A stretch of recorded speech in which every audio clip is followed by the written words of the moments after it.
Hey, this is Will Truitt, And this is Robert Malone, and this is our documentary Tomlinsin Hill. A Story of Two Races. The Tomlinsins were not always a big family. They used to be separate between slaves and slave owners. Slavery has been known to man since people discovered the New World. Once in the Americas, slaves were auctioned to slave owners. It was here that families would find them split up because slave owners may only want the strongest slaves.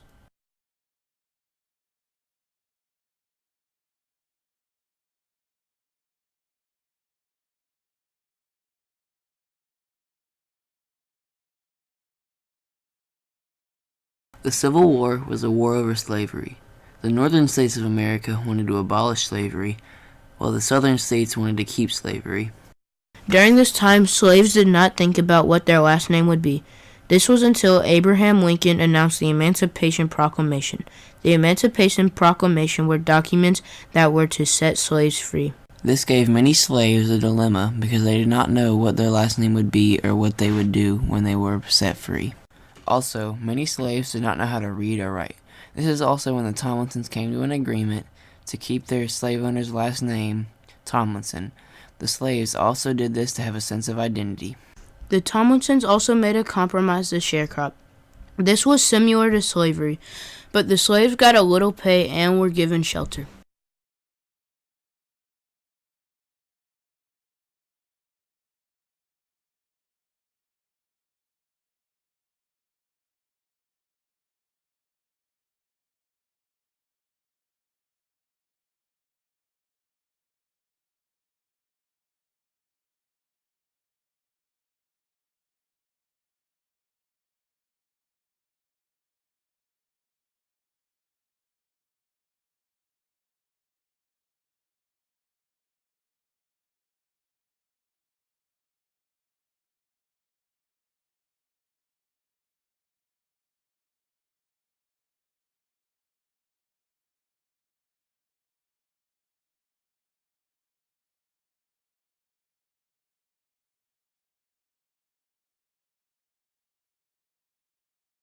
Growing up, Chris Tomlinson always wanted to know about his ancestors.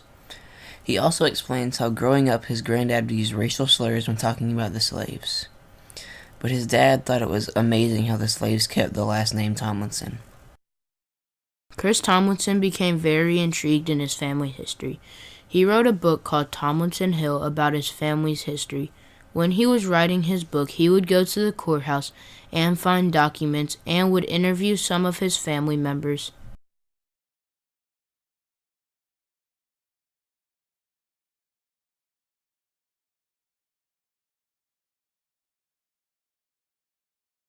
When LaDainian Tomlinson had read the book, he brought it to light in his 2017 Hall of Fame speech.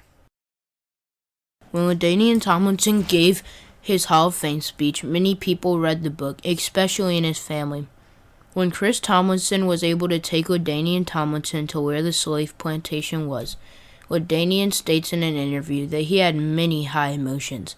Just like LaDainian, many people in his family had high emotions too.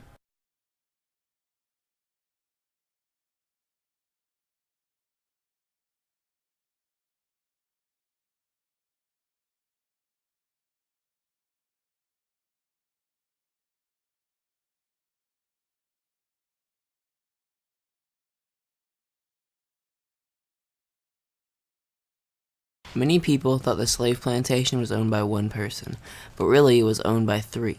Churchill Jones owned 240 slaves, and James K. Tomlinson owned 68, while Frank Stallworth owned 24.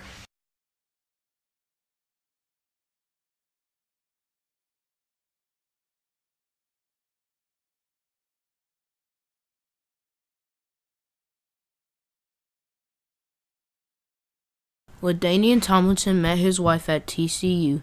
Her name was LaTorsha Tomlinson. They got married on March 24, 2003. In 2010, they had a child named Dalen Tomlinson.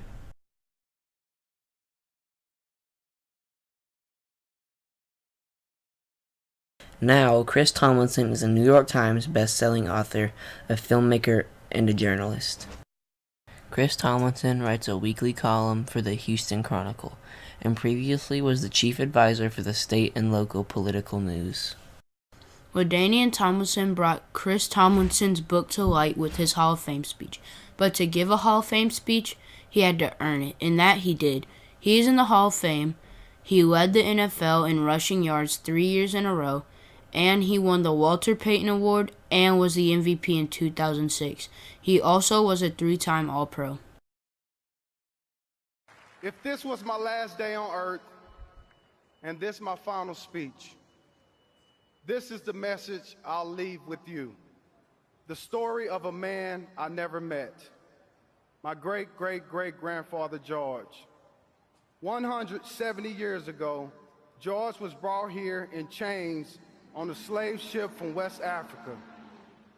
His last name, Tomlinsin, was given to him by the man who owned him. Tomlinsin was the slave owner's last name. What extraordinary courage it must have taken for him to rebuild his life after the life he was born to was stolen. How did he reclaim his identity, his dignity, when he had no freedom to choose for himself? I grew up on the land of a former slave plantation, and although I didn't know this as a child, it is where my great-great-great-grandfather tilled the soil. A few years ago, I visited that same plantation in Central Texas with my family and stood in the slave quarters where he lived. It's now named Tomlinsin Hill.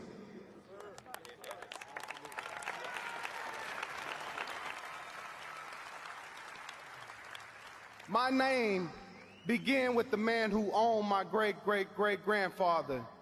Now, it's proudly carried by me, my children, my extended family.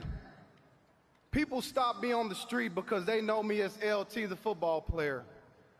But after football, people have begun to recognize me as LaDainian Tomlinsin.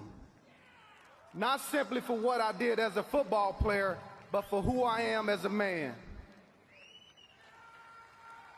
The family legacy that began in such a cruel way has given birth to generations of successful, caring Tomlinsons.